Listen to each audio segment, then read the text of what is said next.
बिस्मिल्लाहिर्रहमानिर्रहीम। अस्सलाम वालेकुम क्लास। हमने लास्ट लेक्चर में सैलिनिटी के टॉपिक को स्टार्ट किया था। उसकी काफ़ी सारी इन्फॉर्मेशन आप लोगों से मैं डिस्कस कर चुका हूँ। आज हम आगे मूव करेंगे और फर्दर जो उसके इफ़ेक्ट्स हैं उनको स्टडी करेंगे। लास्ट लेक्चर हमारा हेलोफाइट्स और ग्लाइकोफाइट्स पे एंड हुआ था। इनमें क्या डिफरेंस था ये हमने डिस्कस किया था। तो आज हमने पढ़ने हैं इफ़ेक्ट्स ऑफ सैलिनिटी।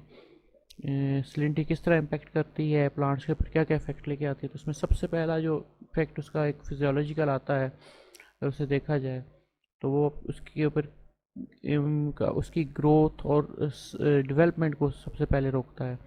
तो फर्स्ट इम्पैक्ट है plant growth and development is hampered due to salinity stress. अब ये किस वजह से ग्रोथ एंड डेवलपमेंट रुकती है, उसके कुछ रीजंस हैं। First thing, low osmotic potential of soil solution. Osmotic potential change होना शुरू हो जाता है सॉइल सोल्यूशन का, जिसकी वजह से वाटर स्ट्रेस स्टार्ट हो जाती है, वाटर डेफिशिएंसी स्टार्ट हो जाती है। प्लांट की रूट्स जो हैं वाटर की अपटेक नहीं कर पाती। न्यूट्रिशनल इम्बैलेंस, जैसे हम पिछले लेक्चर में डिस्कस कर चुके हैं कि nutrient uptake due to the availability of sodium ions, excessive amount of sodium ions और सॉल्युबल सॉल्ट्स की वजह से न्यूट्रिशन जो रिक्वायर्ड न्यूट्रिएंट्स हैं वो प्रॉपरली अपटेक नहीं कर पाता प्लांट। तो इम्बैलेंस न्यूट्रिशन स्टार्ट हो जाती है। स्पेसिफिक आयन इफेक्ट, आयनिक जो इफ़ेक्ट्स हैं सॉल्ट स्ट्रेस के, स्पेसिफिक आयन इफेक्ट्स में आयन एक्सचेंज के मैकेनिज़्म जो हैं वो डिस्टर्ब होते हैं। और जो वो स्फीयर कंडीशन होगी स्ट्रेस की, सॉल्ट स्ट्रेस की, उसमें अबव मेंशन जितने भी फैक्टर्स हैं, चाहे वो ऑस्मोटिक पोटेंशियल हो, न्यूट्रिशनल इम्बैलेंस हो या स्पेसिफिक आयन इफेक्ट हो, ये सारे के सारे भी आ सकते हैं। तो तीनों तरह के ये जो प्रॉब्लम आएंगे तो प्लांट्स की ग्रोथ को एडवर्सली इफेक्ट करेंगे। वो अपने डेवलपमेंटल स्टेजेस जो उसकी डिफरेंट आनी है, जिसमें उन्होंने अपनी वेजिटेटिव ग्रोथ कंप्लीट करनी है और रिप्रोडक्टिव ग्रोथ कंप्लीट करनी है, उसे कंप्लीट नहीं कर पाएंगे। सो इसमें सबसे पहला जो इम्पेक्ट आता है ऑस्मोटिक स्ट्रेस इंड्यूस होती है ड्यू टू सैलिनिटी। एक इंपॉर्टेंट इफेक्ट आता है कि प्लांट्स के ऊपर ऑस्मोटिक स्ट्रेस आना शुरू हो जाती है ड्यू टू लाइन सॉइल्स या सैलिनिटी स्ट्रेस। ऑस्मोटिक स्ट्रेस का इम्पेक्ट आता है प्लांट के ऊपर। Osmotic stress is cause due to the excess of sodium and chloride in the environment.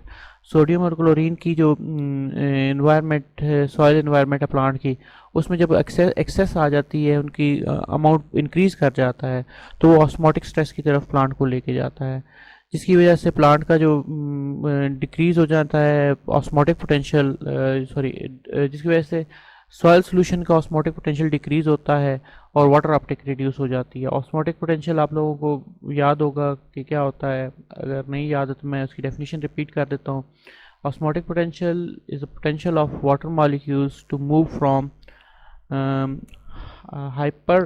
hypotonic solution containing more water and less solute। Hypotonic जो solution होंगे जिनके अंदर ज़्यादा पानी होगा और सॉल्यूट्स लेस होते हैं, तो उनसे वाटर मूव करता है towards the hypertonic solution from less water more solute across the semi permeable membrane. तो सिंपल वर्ड्स में अगर हम इसको डिस्क्राइब करें कि वाटर की मूवमेंट, ऑस्मोटिक पोटेंशियल बेसिकली क्या है कि वाटर की मूवमेंट है from less solute, from a solution having less solute, जिसे हाइपोटोनिक सॉल्यूशंस कहते हैं, से मूवमेंट होती है हाइपरटोनिक सॉल्यूशन की तरफ, जहाँ पे वाटर का अमाउंट कम होता है और सॉल्यूट का अमाउंट ज़्यादा होता है। ठीक है, यानी कि across the potential gradient develop होता है। तो हायर कंसंट्रेशन से वाटर मूव करता है लोअर कंसंट्रेशन की तरफ across the semi permeable membrane, तो ये उसका ऑस्मोटिक पोटेंशियल है। अब जब सॉइल सोल्यूशन के अंदर सॉल्ट्स की तादाद बढ़ेगी, सोडियम की तादाद बढ़ेगी, तो उसका ऑस्मोटिक पोटेंशियल चेंज हो जाएगा। जो सॉइल सोल्यूशन जैसे हाइपोटोनिक होना चाहिए, जिसके अंदर मोर वाटर और लेस सॉल्यूट्स होने चाहिए, वो हाइपरटोनिक में कन्वर्ट हो जाता है। अब इस कंडीशन में वाटर की मूवमेंट टुवर्ड्स रूट्स जो है वो रुक जाती है, और उसका एक उल्टा इफेक्ट ये भी हो सकता है बहुत सीवियर कंडीशन में, अगर रूट्स किस तरह विद स्टैंड ना कर सके, रूट्स के सेल की मेम्ब्रेन्स, जो सेल मेम्ब्रेन्स है डैमेज होना शुरू हो जाए, तो रूट्स के सेल्स की डेसिकेशन स्टार्ट हो जाती है due to the movement of water from roots to the soil. Soil में वाटर सफिशिएंट अमाउंट में मौजूद है, लेकिन सॉल्ट स्ट्रेस उसे अलाउ नहीं कर रही वाटर की मूवमेंट को कि वो मूव करे रूट्स के अंदर। Due to the potential gradient जो उसमें डेवलप हो गया है कि उसमें ऑस्मोटिक पोटेंशियल का डिफरेंस आ गया है, सॉइल सोल्यूशन का वाटर पोटेंशियल कम हो गया है। तो उसका वाटर पोटेंशियल कम होने का मतलब है कि अब वो जो सॉइल है वो हाइपरटोनिक सोल्यूशन में कन्वर्ट होगी, क्योंकि उसमें सॉल्ट्स की कंसंट्रेशन ज़्यादा हो गई है, वाटर का amount as compare to comparison to solutes less है। वाइल जो प्लांट सेल्स हैं उनके अंदर जो सोल्यूशन होते हैं वो उनमें वाटर और सॉल्यूट्स का potential as compare to soil different हो जाता है। सो वाटर की movement towards the soil start हो सकती है इन सीवियर कंडीशन। और उसके आगे during osmotic stress plants also accommodate low molecular mass compounds known as compatible solutes जो होते हैं जिन्हें ऑस्मोलाइट्स कहते हैं, जिनमें प्रोलीन्स, प्रोटीन्स, मेथियोल, ठीक है, सार्बिटोल और ग्लाइसिन, बीटेन है।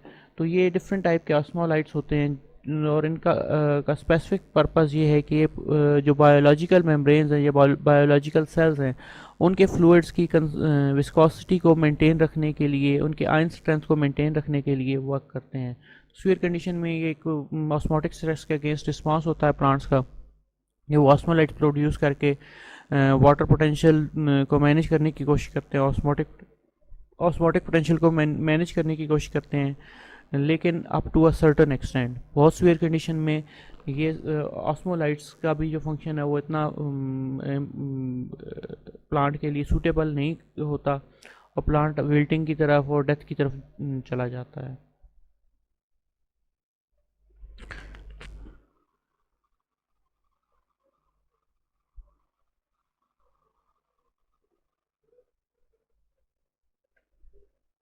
नेक्स्ट इसके बाद आती है oxidative stress due to salinity. Oxidative stress क्या होती है, वो किस तरह प्रॉब्लम क्रिएट करती है। ऑक्सीडेटिव स्ट्रेस बेसिकली आपको पता है कि इसमें रिएक्टिव ऑक्सीजन स्पीशीज़ प्रोड्यूस होना शुरू हो जाती हैं within cells and tissues. तो salt induced osmotic stress is responsible for osmotic stress. अब सिलाइन कंडीशन में जब डेफिशिएंसी होती है बहुत सारी कंडीशन की, वाटर की प्रोविज़न नहीं होती, न्यूट्रिएंट्स प्रॉपरली नहीं मिल रहे होते और उसके मेटाबॉलिक प्रोसेसेस भी प्रॉपरली नहीं हो रहे होते, तो इस कंडीशन में प्लांट्स के अंदर जो है रिएक्टिव ऑक्सीजन स्पीशीज़ प्रोड्यूस होना शुरू हो जाती हैं। अब ये रिएक्टिव ऑक्सीजन स्पीशीज़ करती क्या हैं? इनमें रिएक्टिव ऑक्सीजन स्पीशीज़ में मोस्टली कंपाउंड जो होते हैं वो सिंगलेट ऑक्सीजन है, सुपर ऑक्साइड आइन हैं, पर ऑक्साइड्स हैं, और सबसे ज़्यादा जो वाइडली डिस्ट्रीब्यूट होता है, जो बहुत ज़्यादा प्लांट्स में पाया जाता है, वो हाइड्रोजन पर ऑक्साइड है। ये सारे के सारे मॉलिक्यूल्स टॉक्सिक होते हैं। इनकी टॉक्सिसिटी जो है वो सेल की मेम्ब्रेन्स के लिए बहुत प्रॉब्लमेटिक होती है, इवन के उसके बहुत सारी ऑर्गेनेलिज को ये डैमेज करते हैं, और साथ साथ बहुत ये पर reactive oxygen species protein molecules को डैमेज कर देते हैं। तो प्लांट के अंदर जितनी भी मेम्ब्रेन्स हैं, जितने लिपिड मॉलिक्यूल्स हैं, चाहे और इसके अलावा प्रोटीन्स हैं, ये सारे के सारे एक्सपोज होते हैं जब इन रिएक्टिव ऑक्सीजन स्पीशीज़ को, तो उनकी को ये डैमेज कर देते हैं। और बहुत सीवियर कंडीशन में ये जो रिएक्टिव ऑक्सीजन स्पीशीज़ हैं ये डीएनए को भी डैमेज कर देते हैं, जो सबसे ज़्यादा हार्मफुल होता है। और इनकी वजह से, इनकी इस डैमेज की वजह से कह सकते हैं कि म्यूटेशन काज हो सकती है, लीजन्स बन सकते हैं, और पॉलीपेप्टाइड चेन जो बन रही होती हैं कई दफ़ा ड्यूरिंग ट्रांसलेशन प्रोसेस, उनको डैमेज कर देते हैं, उनके फ्रेगमेंट्स को तोड़ देते हैं। तो ये काफ़ी ज़्यादा लीथल इम्पैक्ट करते हैं, जो प्लांट की ग्रोथ और डेवलपमेंट के लिए किस तरह सूटेबल नहीं है। अब रॉस इंड्यूस मॉलिक्यूल जितने भी होते हैं, इनका प्लांट्स की ग्रोथ और डेवलपमेंट पे एडवर्स इफेक्ट आता है due to their negative activity on cell membranes, DNA structure, including उसमें डीएनए स्ट्रक्चर में डिलीशन, म्यूटेशन और लीथल जेनेटिक अल्ट्रेशन लेके आते हैं। इसके अलावा माइटोकॉन्ड्रिया को डिस्ट्रॉय करते हैं, क्लोरोप्लास्ट को डिस्ट्रॉय करते हैं। माइटोकॉन्ड्रिया अगर वर्क नहीं करेगा तो रेस्पायरेशन इफेक्ट होती है, क्लोरोप्लास्ट को डैमेज करेंगे तो उससे फोटोसिंथेसिस के प्रोसेस में इम्पैक्ट आता है। तो ये इसके एक स्ट्रेस दूसरी स्ट्रेस को इंड्यूस करवाने में पार्ट प्ले कर रही है। जैसे हम शुरू वाली क्लासेस में डिस्कस किया था कि एबायोटिक स्ट्रेसेस कई दफ़ा अकेली नहीं आती, एक स्ट्रेस आती है तो अपने साथ कई ऐसी स्ट्रेसेस को इंड्यूस करवा देती है। जैसे अब सॉल्ट स्ट्रेस की जब बात कर रहे थे, सॉल्ट स्ट्रेस अपने साथ ऑस्मोटिक स्ट्रेस लेके आ रही है, वाटर की डेफिशिएंसी क्रिएट कर रही है, ऑक्सीडेटिव स्ट्रेस लेके आ रही है, न्यूट्रिएंट्स इम्बैलेंस हो रहे हैं, न्यूट्रिशन नहीं मिल रही प्लांट को, और इसके अलावा उसमें रेस्पायरेशन स्टॉप हो जाती है, फोटोसिंथेसिस रुक जाती है। तो मल्टीपल डिसऑर्डर्स स्टार्ट हो जाते हैं due to a single stress, और उससे series of damaging effects create होना शुरू हो जाते हैं जो प्लांट की ग्रोथ और डेवलपमेंट के लिए लीथल होते हैं। नेक्स्ट बेटा इसमें आ जाता है effects of salinity on plants. इसमें फर्स्ट हम देखेंगे वेजिटेटिव ग्रोथ पे वो कैसे इम्पेक्ट करते हैं। तो ड्यूरिंग वेजिटेटिव स्टेज है, अगर वो प्लांट ग्रोथ कर रहा है, उसकी में लीव्स की सिंथेसिस हो रही, लीफ प्रोडक्शन जारी है, वो अपनी स्टेम्स प्रोड्यूस कर रहा है, तो उस दौरान उसे प्रॉपर फूड की सप्लाई चाहिए जो प्लांट वो प्रोड्यूस करता है। लेकिन ड्यूरिंग सॉल्ट स्ट्रेस क्योंकि वाटर की अपटेक नहीं हो रही होती, ऑस्मोटिक स्ट्रेस आती है, तो वाटर की डेफिशिएंसी स्टार्ट होने की वजह से जो है स्टोमेटा का क्लोजर स्टार्ट, सॉल्ट स्ट्रेस की वजह से क्लोजर ऑफ स्टोमेटा स्टार्ट हो जाता है। लीव्स के अंदर जितने स्टोमेटा है वो क्लोज होना शुरू हो जाते हैं। जब स्टोमेटा क्लोज होते हैं तो उससे कार्बन डाइऑक्साइड की जो एक एसिमिलेशन का प्रोसेस है वो रिड्यूस हो जाता है अलॉन्ग विद द ट्रांसपायरेशन। अब ये दो प्रोसेस अकेले नहीं यहाँ पे रुकते, बल्कि इसकी वजह से जो है लीव्स की कर्लिंग स्टार्ट हो जाती है। स्टोमेटा जब क्लोज होते हैं ट्रांसपायरेशन रुक जाती है, तो साथ साथ लीव्स अपने आप को कर्ल करना शुरू कर देते हैं, इनवर्ड बेंडिंग स्टार्ट कर देंगे, अपना सरफेस एरिया कम कर लेते हैं। तो इससे जो उसकी टर्गर पोटेंशियल कम होने की वजह से due to deficiency of turgor pressure plant अपना एक एक्सपेंडेड फॉर्म में अपने लीव्स को नहीं रख पाता, जिसकी वजह से वो ढलकना शुरू हो जाते हैं, विल्टिंग के साइंस शो करना शुरू कर देते हैं।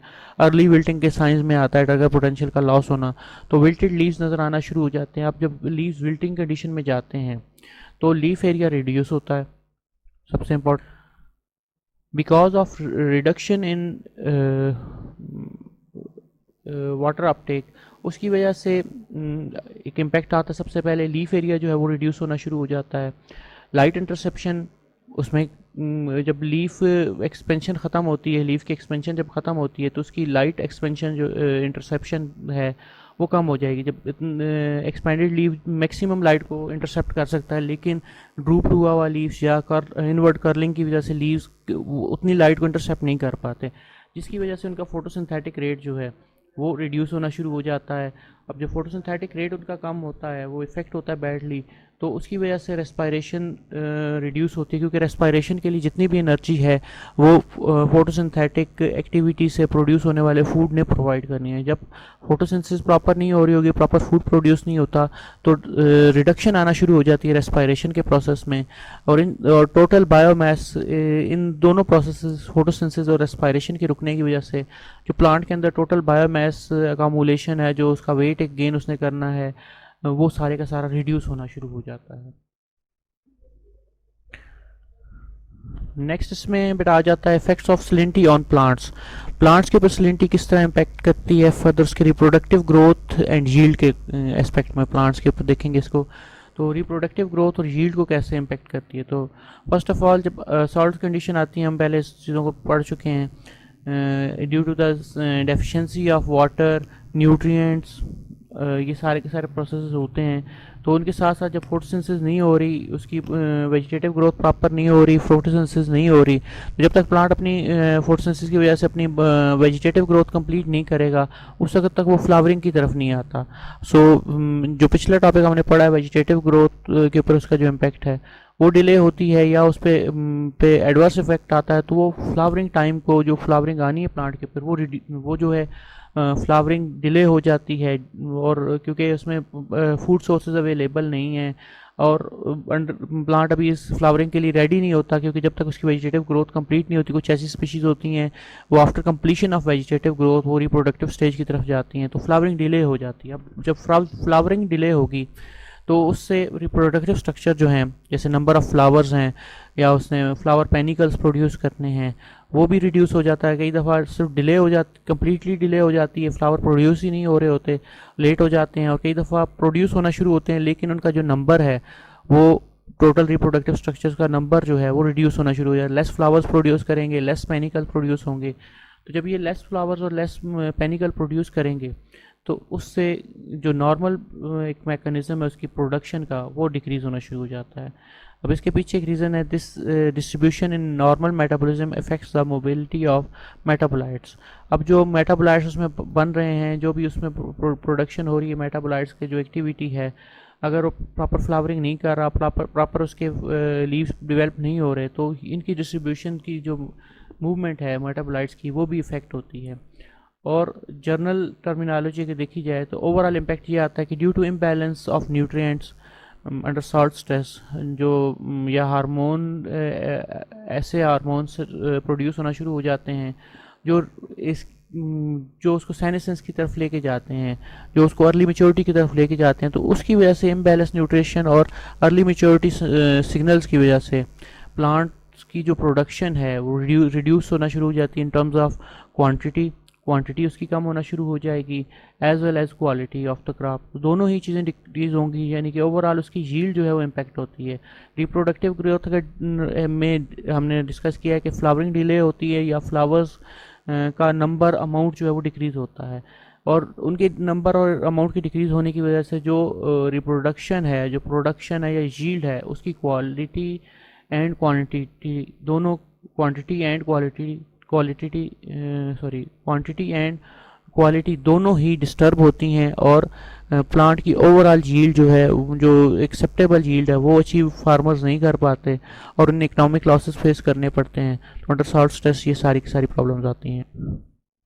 नेक्स्ट इसके बाद effect of salinity on plants, उनकी पर्टिकुलर जो फिजियोलॉजिकल स्ट्रेस कैसे वो बिहेव करते हैं, फिजियोलॉजिकल उसके क्या चेंजेस आते हैं उस पर बात करेंगे। फिजियोलॉजिकल में पहले इसका ग्रोथ के ऊपर कैसे फिजियोलॉजिकल इम्पैक्ट आते हैं ऑन ग्रोथ।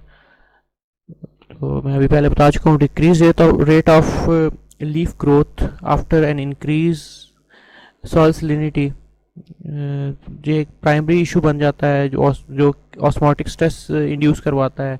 वाटर की अपटेक जो है वो रूट्स के थ्रू नहीं हो पाती, जो ट्रांसपायरेशन के प्रोसेस को रोकता है, स्टोमेटा क्लोजर की तरफ लेके जाता है। सो इसकी वजह से इंक्रीज सलिनिटी की वजह से लीफ सेल जो होते हैं, क्योंकि उनकी ट्रांसपायरेशन नहीं हो रही होती और उनकी जो वाटर की मूवमेंट है फ्रॉम रूट्स वो भी रुक चुकी होती है, with the passage of time leaf cell जो होते हैं वो अपना टर्गर प्रेशर लूज़ करना शुरू कर देते हैं, और यानी कि उनमें से वाटर लॉस होना शुरू हो जाता है, तो अपना टर्गर प्रेशर रिड्यूस करते हैं, और उसकी वजह से जो सेल की इलांगेशन है, सेल डिवीजन के प्रोसेसेस रुक जाते हैं। प्लांट्स अपनी जो लीव्स हैं वो फर्दर ग्रोथ की तरफ नहीं जा पाते, उनमें जो एक्सपेंशन होनी है या उन्होंने अपना साइज़ बढ़ाना है, अगर लीव्स अगर कम्प्लीटली मेच्योर लीव की फॉर्म में नहीं गए, अभी वो ग्रो कर रहा, तो सलिनिटी की स्वेरिटी स्टार्ट हो जाती है। तो फर्दर लीफ के अंदर जो उसके सेल इलांगेट करके सेल डिवीजन के प्रोसेस से उस लीफ ने फर्दर ग्रो करना है, अपना साइज़ मेंटेन करना है, वो नहीं हो पाएगा, जिसकी वजह से लीफ की जो अपीयरेंस होती है, जो लीफ की ओवरऑल अपीयरेंस होती है वो कह सकते हैं इतनी अट्रैक्टिव नहीं होती, साइज़ उसका स्मॉलर हो जाएगा, जो फाइनल साइज़ आएगा लीफ स्मॉल साइज़ में प्रोड्यूस होंगे। तो ये जर्नल सा इम्पैक्ट आता है कि उसकी ग्रोथ जो है, सेल्स की ग्रोथ वो डिस्टर्ब होती है due to the loss of water, deficiency of water which is caused by the osmotic stress during the सलिनिटी।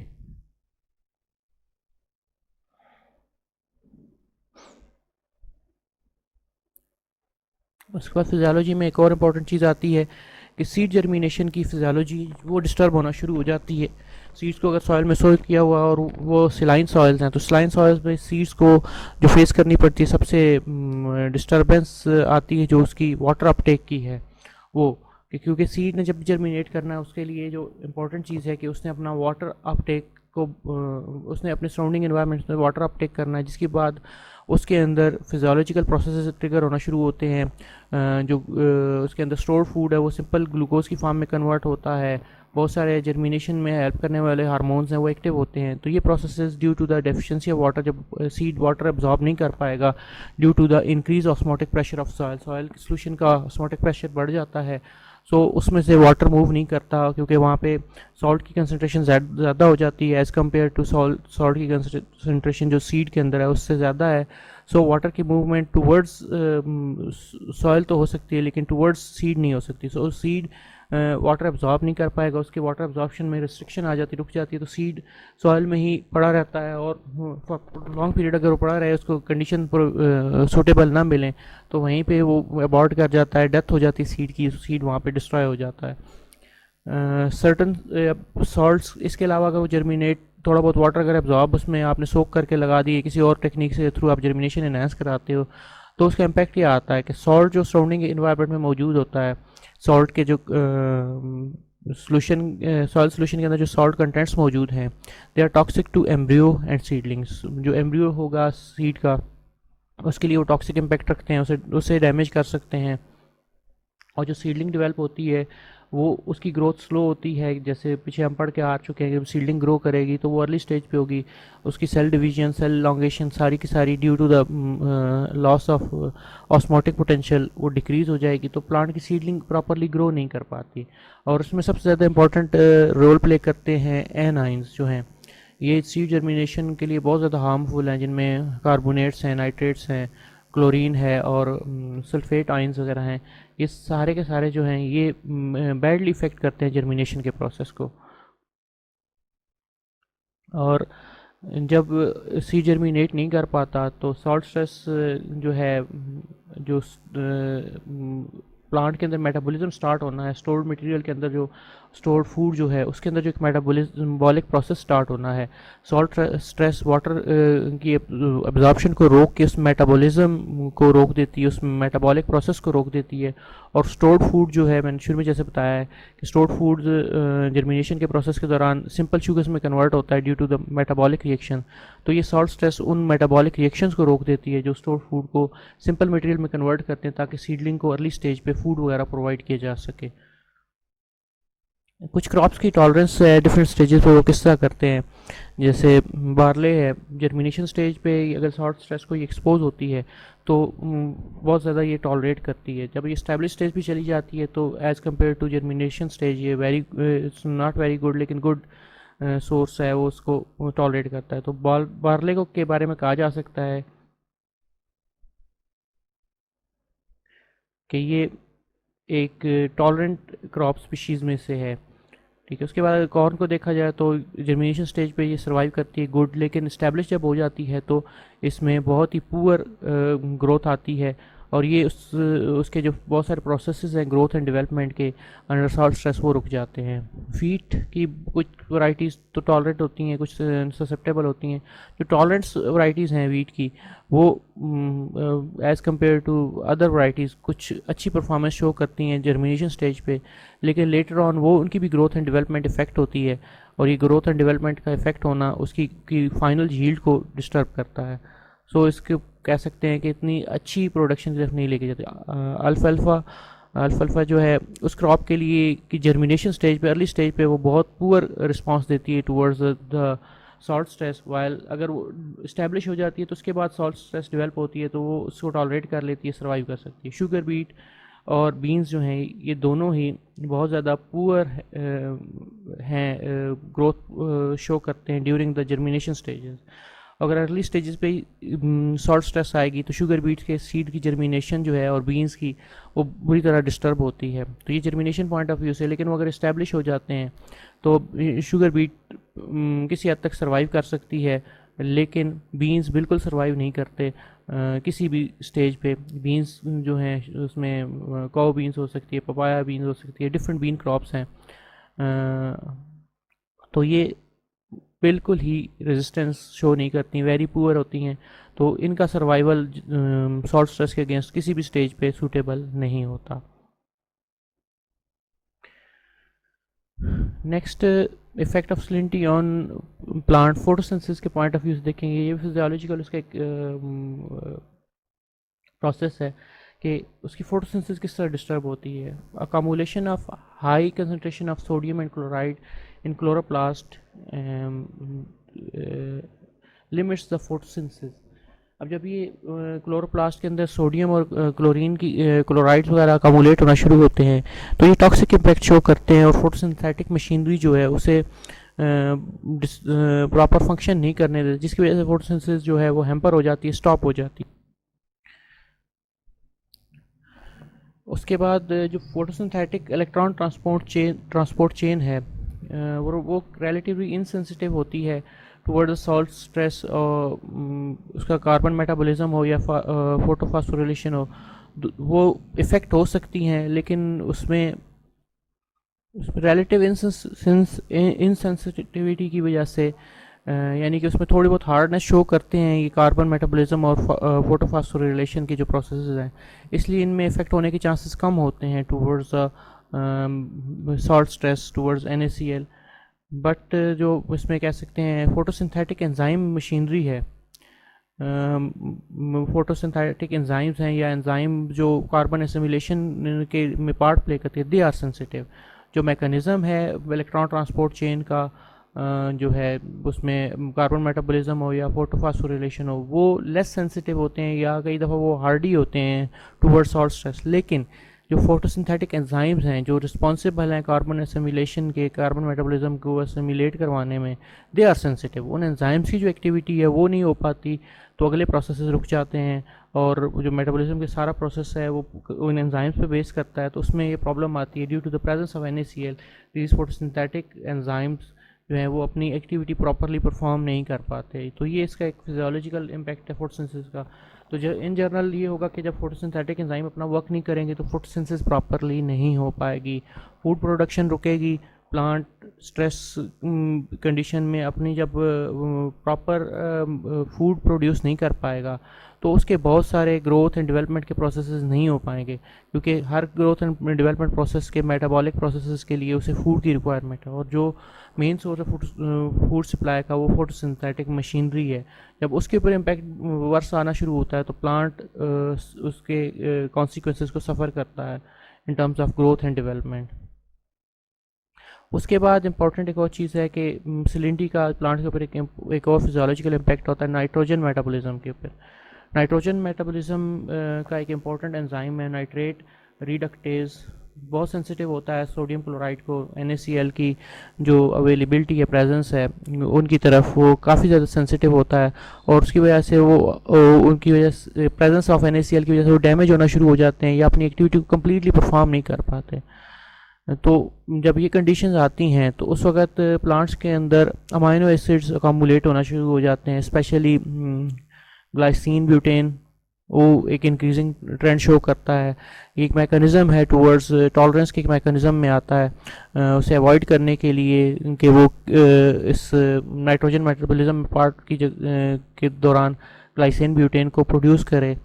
और सैलिनिटी कि ये जो प्रोडक्शन है ग्लाइसिन ब्यूटेन की, ये पर्टिकुलरली कुछ हेलोफाइटिक स्पीशीज़ में पाई जाती है, जिनमें से एट्रीप्लेक्स, जिनके मैं जिक्र कर चुका हूँ कुछ दिन पहले कि सॉल्ट बुश के तौर पे जानी जाती है, उसमें ये एक एबिलिटी है ग्लाइसिन ब्यूटेन प्रोड्यूस करके वो सॉल्ट स्ट्रेस को अवॉइड कर।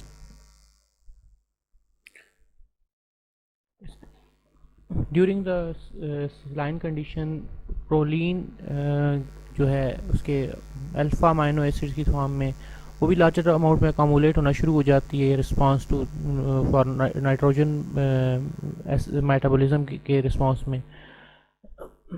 और बाकी इसमें अमाइनो एसिड कंपैरिजन में इनकी जो अकामुलेशन है वो ज़्यादा होती है प्रोलीन कंटेंट्स की। तो दोनों ग्लाइसिन ब्यूटेन और प्रोलीन दोनों मिलके ये फंक्शन प्ले करते हैं एज आ ऑस्मो रेगुलेशन के प्रोसेस को रेगुलेट करने के लिए अंडर स्ट्रेस कंडीशन, या एज आ ऑस्मो प्रोटेक्शन में पार्ट प्ले करते हैं। दोनों ही प्लांट के अंदर जब अकामुलेट होते हैं तो प्लांट को उस ऑस्मोटिक स्ट्रेस से निकालने की कोशिश करते हैं। अगर प्लांट ऑस्मोटिक स्ट्रेस से निकल आता है और उसकी रेगुलर वाटर सप्लाई रिज्यूम हो जाती है तो प्लांट के अंदर नाइट्रोजन मेटाबॉलिज्म, फोटोसिंथेसिस और ये सारी एक्टिविटीज़ भी दोबारा से रिज्यूम हो जाती हैं और फंक्शन करना शुरू कर देती है। तो दोनों ही जो ग्लाइसिन ब्यूटेन है और प्रोटीन है, ये दोनों का फंक्शन जो है सिमिलर है, दोनों एक तरह के फंक्शन परफॉर्म करते हैं कि एज ए ऑस्मो प्रोटेक्टेंट के तौर पे ये वर्क करते हैं। जिन स्पीशीज़ में जो रेजिस्टेंस स्पीशीज़ होंगी उनके अंदर ये इन मॉलिक्यूल्स की प्रोडक्शन ज़्यादा होती है और जब ये आस्मो प्रोटेक्टेंट के तौर पे जब वर्क करते हैं तो ये बहुत सारे जो हैं एंजाइम्स की के ऊपर जो आने वाली रॉ स्पीशीज़ का जो इम्पैक्ट है उसको भी रिड्यूस करने में हेल्प करते हैं। तो हम आगे इसको डिस्कस करते हैं फर्दर।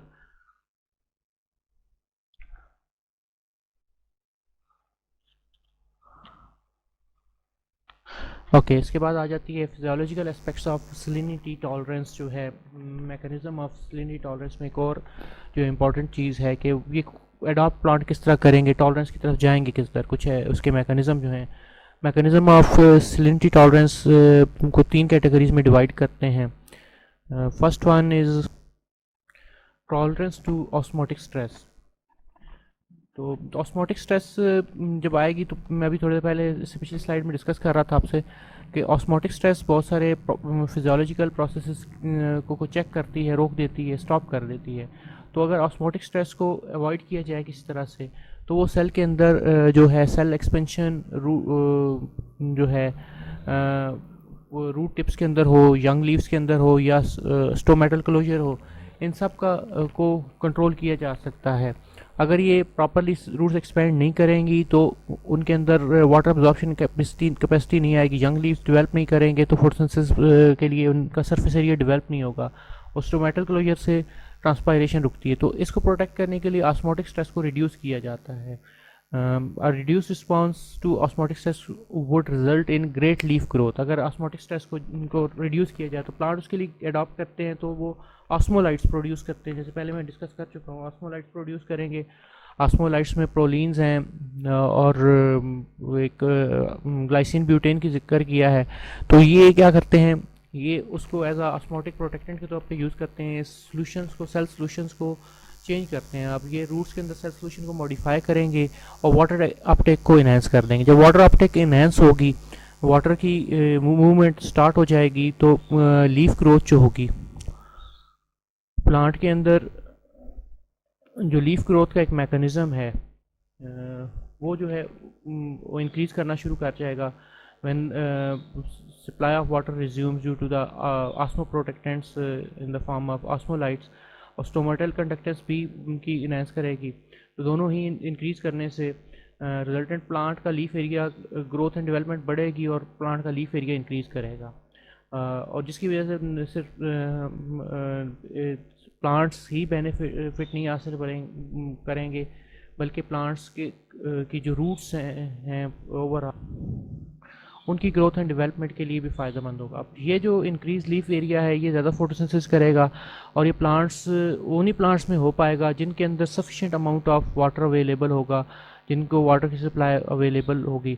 और वाटर सप्लाई के लिए इन्हें जो रिक्वायर्ड मटेरियल चाहिए वो उन्हें ऑस्मोलाइट्स की रिक्वायरमेंट होती है ऑस्मोटिक स्ट्रेस को अवॉइड करने के लिए। तो ऑस्मोटिक स्ट्रेस अगर रिड्यूस हो जाएगी तो लीफ का एरिया इंक्रीज़ होगा, लीफ की ग्रोथ बढ़ेगी, तो वाटर की अपटेक जो है वो इन्हेंस होगी ड्यू टू दीज ऑस्मो प्रोटेक्टेंट्स। नीचे कुछ और इसके डिस्क्रिप्शन है। Greater leaf area expansion would be productive when the supply of water is ensured, such as irrigated food production system जो हैं उनके अंदर वाटर की अवेलेबिलिटी होती है। वाटर की प्रोविज़न के लिए, क्योंकि सॉल्ट कंडीशन में वाटर की प्रोविज़न होने के बावजूद कई दफ़ा वाटर की अपटेक नहीं होती, तो उसके लिए सॉइल्स के अंदर जो है सॉइल को मॉडिफाई किया जा सकता है। कई दफ़ा इस तरह के स्ट्रक्चर मॉडिफाई किए जा सकते हैं, सॉइल की रिक्लेमेशन की जाती है, ऐसे पार्टिकल्स ऐड किए जाते हैं जो साल्ट्स को साथ डिज़ोल्व करके डीपर लेयर्स में ले जाते हैं। तो वो भी एक प्रोटेक्टिव मैकेनिज़्म है to avoid the osmotic stress जो फार्मर लेवल पे प्रैक्टिसेस की जा सकती हैं। नेक्स्ट मैकेनिज्म में, टॉलरेंस के मैकेनिज्म में आती है अवॉइडेंस। नंबर 2 पे है avoidance. Avoidance is the process of keeping the salt ion away from the parts of plant where they are harmful. तो अब अगर सॉल्ट के मैकेनिज्म जैसे अभी पीछे डिस्कस कर रहे थे कि सोडियम और क्लोराइड काफ़ी हार्मफुल होती हैं फॉर सिंथेटिक एंजाइम्स के लिए और लीव्स तक अगर पहुंच जाती है तो काफ़ी प्रॉब्लम करेगी। तो अवॉइडेंस का मैकेनिज्म ये है कि रूट्स अगर उन्हें अपटेक कर भी लेती हैं तो उन्हें उन इम्पॉर्टेंट पॉइंट्स पे जहाँ पे वो अपना हार्मफुल इफ़ेक्ट शो कर सकती हैं उन सॉल्ट्स को वहाँ पे अकामुलेट ना होने दिया जाए, उनसे अवे रखा जाए। तो उसके लिए अवॉइडेंस के मैकेनिज्म में आता है सॉल्ट एक्सक्लूजन। ओके, एक्सक्लूजन में मुराद ये होगी कि एक्सक्लूड कर दिया जाए सॉल्ट को शामिल ना किया जाए उसके ट्रांसपोर्ट सिस्टम के अंदर। जो चीज़ें अपटेक हो रही हैं, अपटेक होने वाले मटेरियल्स में सॉल्ट्स को अपटेक ना होने दिया जाए, उनको एक्सक्लूड कर लिया जाए। तो ये वाली सरफेस एज अ फिल्ट्रेशन के प्रोसेस में आती है। प्लांट रूट्स की जो सरफेस होती है वो एज अ फिल्टर के तौर पे वर्क करती हैं। उनके अंदर ऐसी फिल्ट्रेशन पॉइंट्स, मेम्ब्रेन्स मौजूद होती हैं जो उन सॉल्ट्स को रोक लेती हैं रूट्स के एरिया में ही और उन्हें एरियल पार्ट्स में मूव नहीं करने देती। अब ये मेम्ब्रेन्स रूट्स में मोस्ट कॉमनली पाई जाती हैं और क्योंकि वही रूट्स जो हैं एंट्री पॉइंट हैं प्लांट के अंदर किसी भी मटेरियल का, वाटर हो या न्यूट्रिएंट्स हो या सॉल्ट्स हो, तो वहाँ उस लेवल पे ही अगर हम उनको रोक लेते हैं तो ये प्लांट के अंदर प्रॉब्लम काज नहीं करेंगे। तो ये अवॉइडेंस है जिसमें सॉल्ट को उन रीजन्स तक, लीव्स तक, स्टेम्स तक नहीं पहुंचने दिया। जब लीव तक नहीं पहुंचेंगे तो वहाँ पे फोटोसिंथेसिस को डिस्टर्ब नहीं करेंगे, रेस्पिरेशन के प्रोसेस को, स्टोमेटा क्लोजर को इम्पेक्ट नहीं करेंगे। तो मोस्ट कॉमन एग्जांपल है रेड मैंग्रोव्स। एक एग्जांपल के तौर पे यहाँ पे प्लांट को मेंशन किया गया है कि वो सॉल्ट एक्सक्लूजन के प्रोसेस को अवॉइड करने वाली एक स्पीशी है। उसकी रूट्स में फिल्टर मेम्ब्रेन्स मौजूद होती हैं जो सॉल्ट्स की अपटेक को रोक देती हैं।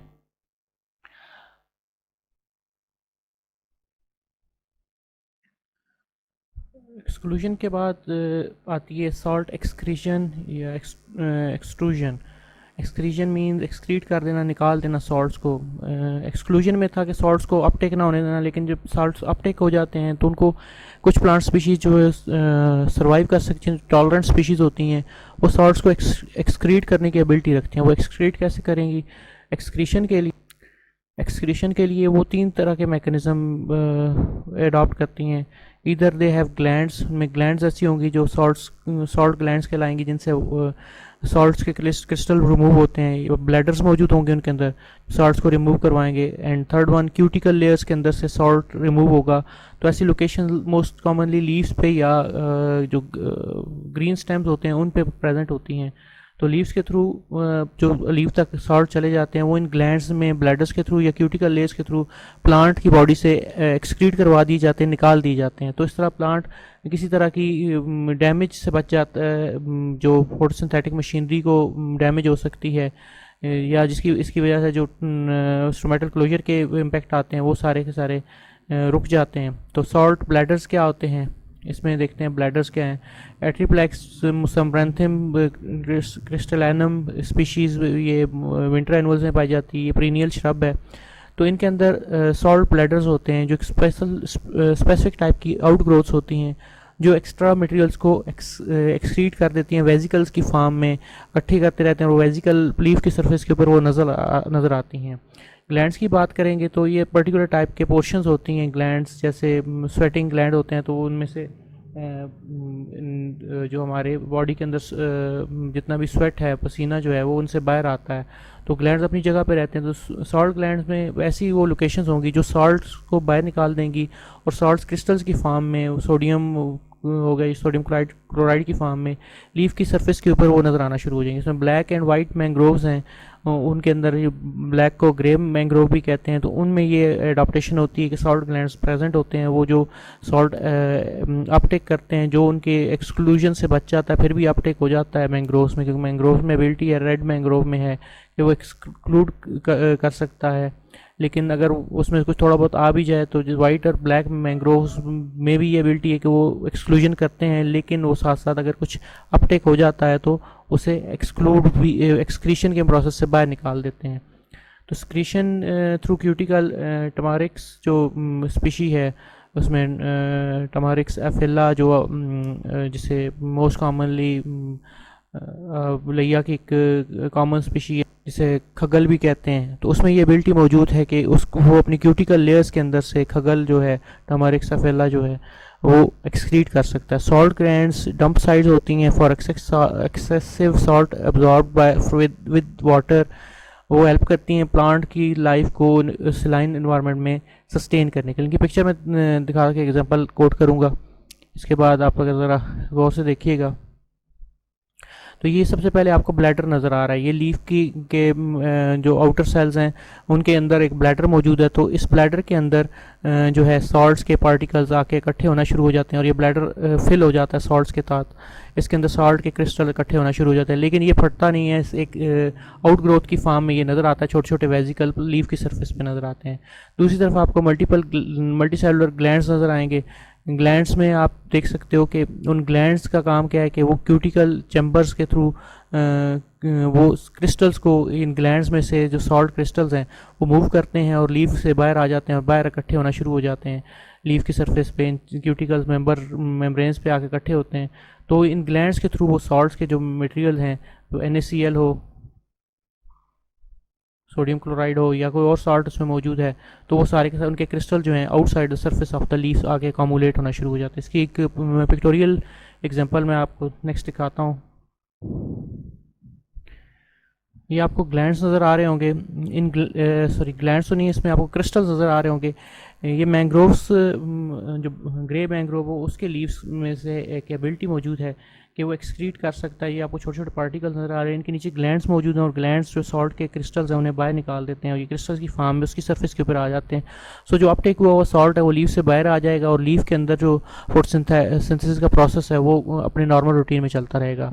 और उसके बाद ये आपको नेक्स्ट पिक्चर में आपको ब्लैडर दिखाते हैं। सॉल्ट ब्लैडर्स क्या हैं, ये आपको छोटी छोटी आउट ग्रोथ नज़र आ रही होंगी यहाँ पे, ये सर्कुलर, ये वेजिकल्स हैं या छोटी छोटी आउट ग्रोथ बॉडीज़ हैं। They are filled with the salt, ठीक है, ये सॉल्ट से भरी होती हैं और ये लीफ के साथ इंटैक्ट रहती हैं और लीफ को एक अपीयरेंस देती हैं। तो ये लीफ की सरफेस पे इन चीज़ों की प्रेजेंस आपको नज़र आएगी।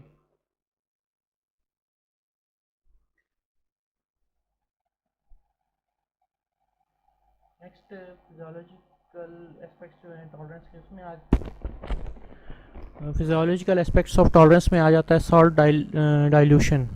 अब इसमें ये होगा कि जो आयंस मौजूद हैं,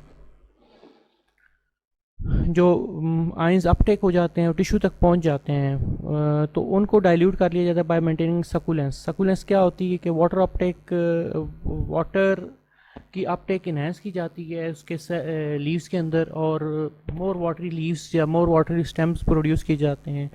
ठीक है, ऐसे उनके अंदर इतना उनको स्टेम्स इतने थिक हो जाते हैं या उनके प्लांट के जो लीव्स हैं इतने थिक हो जाते हैं कि उनके अंदर ज़्यादा से ज़्यादा वाटर आ सकता है। तो ज़्यादा वाटर जब अवेलेबल होगा तो वो जो आयंस, जो सॉल्ट आयंस अपटेक होके आ रहे हैं, वो उस ज़्यादा वाटर कंडीशन में, वाटर इन्वायरमेंट में डाइल्यूटेड रहेंगे। डाइल्यूशन की कंडीशन में वो उतने हार्मफुल नहीं होंगे जितने वो कंसनट्रेटेड फॉर्म में होंगे। तो डाइल्यूशन के मैकेनिज्म है कि सकुलेंस इनहेंस की जाए, मींस के वाटर के जो स्टोरेज है उसको बढ़ा दिया जाए by developing thick fleshy succulent structures, जो उसके लीव्स में हो सकते हैं, स्टेम्स में हो सकते हैं। जैसे आपको कैक्टस की बहुत सारी स्पीशीज़ मिलती हैं, वो उनके अंदर एक नेचुरल मॉडिफिकेशन मौजूद है कि वो वाटर अपटेक के लिए सकुलेंस को अडॉप्ट करते हैं और जब रेनफॉल होती है तो वो बहुत सारा वाटर अपटेक करना होता है, इसलिए उनमें ये अडॉप्टेशन है। इस तरह कुछ प्लांट स्पीशीज़ ऐसी हैं जो सॉल्ट स्ट्रेस के अंदर अपने अंदर सकुलेंस लेके आती हैं। वो अपने स्टेम्स को, लीव्स को थिक कर लेती हैं, फ्लैशी कर लेती हैं उनमें ज़्यादा, ताकि ज़्यादा से ज़्यादा वाटर उसमें एब्जॉर्ब हो सके। जब ज़्यादा वाटर होगा तो उसमें जो आयंस अपटेक होके आते हैं वो डाइल्यूटेड कंडीशन में होते हैं, जिनका इम्पैक्ट थोड़ा स्ट्रेस, सॉल्ट स्ट्रेस का जो इम्पैक्ट है वो रिड्यूस हो जाता है। मोस्टली जो सकुलेंस है वो मेनली जब वैक्यूल के अंदर, जो मीजोफिल सेल्स हैं उनके वैक्यूल्स के अंदर वाटर फिल कर ली जाती है तो उनका साइज़ भी बढ़ना शुरू हो जाता है और ये मैकेनिज़्म उसकी प्लांट की जो कैपेसिटी है, ठीक है, and this mechanism is limited by the dilution capacity of the plant tissues। ठीक है, तो succulence is the main result of vacuoles of mesophyll cells filling with water and increasing in size।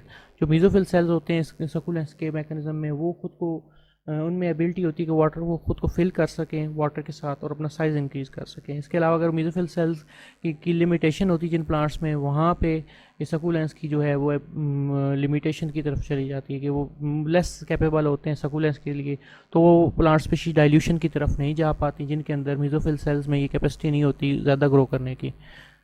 उसके बाद आता है कंपार्टमेंटेशन ऑफ आइंस। एक और level है कि सॉल्ट्स को टिश्यूज़ के अंदर जो सॉल्ट आ गया उसको डाइल्यूट कर लिया जाए। तो ऑर्गन लेवल्स के ऊपर high salts only in the root compartments to shoot specially in leaves. मतलब ये होगा कि हाई जो सॉल्ट्स हैं कंसनट्रेशन होगी वो डिफरेंट ऑर्गन्स में डिफरेंट वे से डिस्ट्रीब्यूट होगी। रूट्स में उसका लेवल जो होगा वो क्या हाई होगा एज़ कम्पेयर टू शूट्स में वो लो होगा। तो शूट्स में उसका डिक्रीजिंग ट्रेंड होगा, वाइल जो रूट्स होंगी उसमें इंक्रीजिंग ट्रेंड होगा। तो ये डिफरेंट पोर्शन में उनके जो हैं ऑर्गन्स के अंदर आइंस को डिस्ट्रीब्यूट कर दिया जाता है, और शूट्स में पर्टिकुलर लीव्स के अंदर उनका कंसंट्रेशन कम कर दी जाती है। सिर्फ रूट तक ही उनको रोक लिया जाता है, और रूट के ऑर्गन्स के अंदर ही उनको स्टोर कर लिया जाता है, रिस्ट्रिक्ट कर लिया जाता है उन आइंस को, सॉल्ट आइंस को जो एब्जॉर्ब हो चुके होते हैं। तो ये कंपार्टमेंटेशन में आ जाएगा। At cellular level high salt in vacuoles than cytoplasm, thus protecting enzymes। अब ऑर्गन लेवल पे जो होगा वो सॉल्ट जो होता है रूट्स में अकामुलेट हो रहा है और शूट्स में वो कम जा रहा है, तो लीव्स प्रोटेक्ट हो जाते हैं। इस तरह सेल्स के अंदर अगर बात की जाए तो सेल्स के जो वैक्यूल होते हैं वो ज़्यादा सॉल्ट्स को एब्जॉर्ब करते हैं, और उनके अंदर वो अपने अगर उसमें एबिलिटी हो तो सक्यूलेंस इंक्रीज़ करके वो उन सॉल्ट्स को डाइल्यूट भी कर सकते हैं। सो वैक्यूल्स में ज़्यादा सॉल्ट पाए जाते हैं, इकट्ठे होना शुरू हो जाते हैं, कामोलेट कर लेते हैं प्लांट्स। ये अडॉप्टेशन है जो वैक्यूल में सारे आयंस को भेज दें, ताकि साइटोप्लाज्म के अंदर जो आयन टॉक्सिसिटी है वो कम हो, और जो एंजाइम्स हैं वो प्रोटेक्ट रहें उनकी टॉक्सिसिटी की वजह से, उनमें कोई इम्पैक्ट ना आए।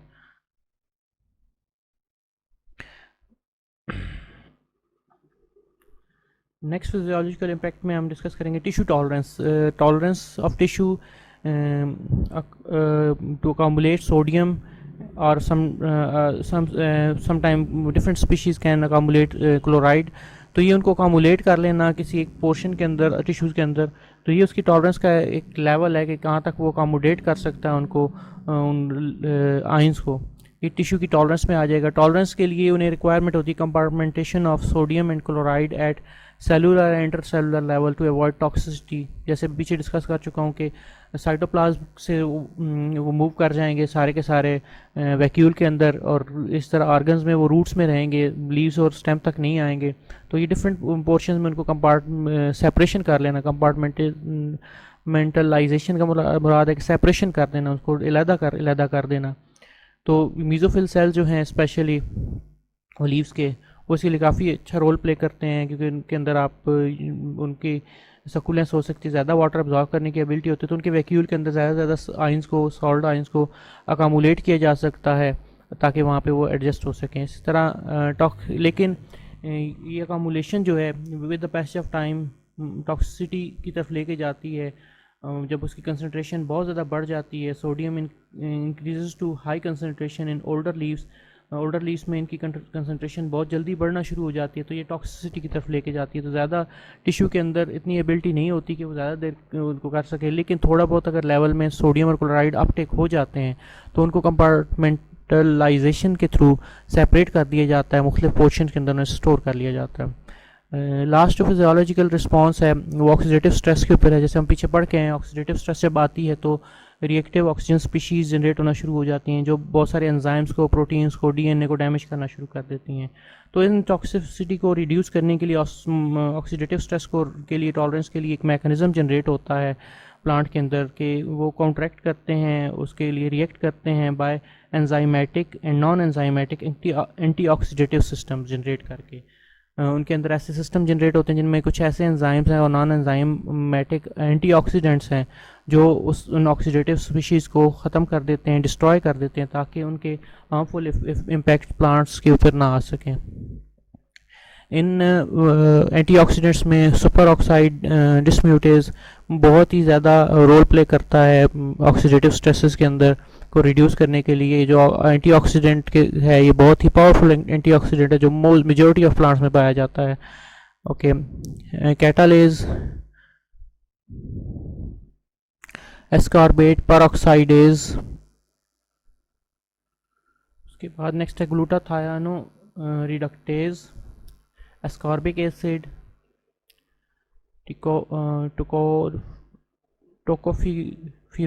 Tocopherol, glutathione, and phenolic compounds, ये डिफरेंट सब्सटेंसेस हैं जो प्रोड्यूस होती हैं due to the protective response for oxidative stress. As antioxidant के तौर पे ये सारे वर्क करते हैं। हर सेल के कह सकते हैं डिफरेंट कंपार्टमेंट्स के अंदर डिफरेंट जो एक्टिविटी परफॉर्म करते हैं एंजाइम्स। कुछ एंजाइम्स जो होंगे वो नॉर्मली रोल प्ले करेंगे, कुछ ऐसे एंजाइम्स होंगे जो साइटोप्लाज्म में वर्क करने वाले होंगे, कुछ किसी और कंपार्टमेंट में। डिफरेंट जो ये एंटीऑक्सीडेंट्स हैं ये डिफरेंट प्लेसेस पे अपना रोल प्ले करते हैं और डिटॉक्सिफाई करते हैं, रिएक्टिव ऑक्सीजन स्पीशीज़ को रिड्यूस करवाते हैं। ये इसका जनरल एग्जांपल है। ये आप देख सकते हैं कि टॉलरेंस का मैकेनिज्म है। मोस्टली जो है restriction of entry of toxic ions at root level, exclusion का एक एग्जांपल है कि रूट्स में ही उसको रोक लिया जाए। सेकंड है कंपार्टमेंटेशन कर ली जाए कि ट्रांसपोर्ट हो टॉक्सिक आयंस की स्टेम्स और लीफ शीट तक जाने से पहले ही उन्हें जो लोअर पोर्शन हैं उनमें रोक लिया जाए। एक्सक्रीशन थ्रू सॉल्ट, जो हम पहले पढ़ चुके हैं, ग्लैंड्स वगैरह होंगे, उसमें सॉल्ट हेयर्स होंगे, ब्लैडर्स होंगे जो हेलोफाइट्स में होते हैं। और लास्ट वन है जो उसमें टॉक्सिक आइंस वगैरह हैं उनको सेपरेट कर देना, कंपार्टमेंटेशन कर देना वैक्यूल्स में या किसी और पोर्शन के अंदर उनको सेपरेटली ऐड कर देना। तो ये उसकी कुछ टॉलरेंस मैकेनिज्म है। कंक्लूजन में ये एक पिक्चर है जिसमें सैलिनिटी आयनिक स्ट्रेस की तरफ लेके जाती है और उसके बाद ऑस्मोटिक स्ट्रेस की तरफ लेके जाती है। सारी की सारी चीज़ें पढ़ी हैं, उनको किस तरह वो प्लांट रिस्पॉन्स करते हैं और फाइनली उसकी रिकवरी की तरफ मूव करते हैं। तो यहाँ तक हमारा ये आज का टॉपिक था। तो काइंडली इसको देख लीजिएगा और कोई क्वेश्चन होंगे तो आप कर सकते हैं इसके रिलेटेड। टिल देन अल्लाह।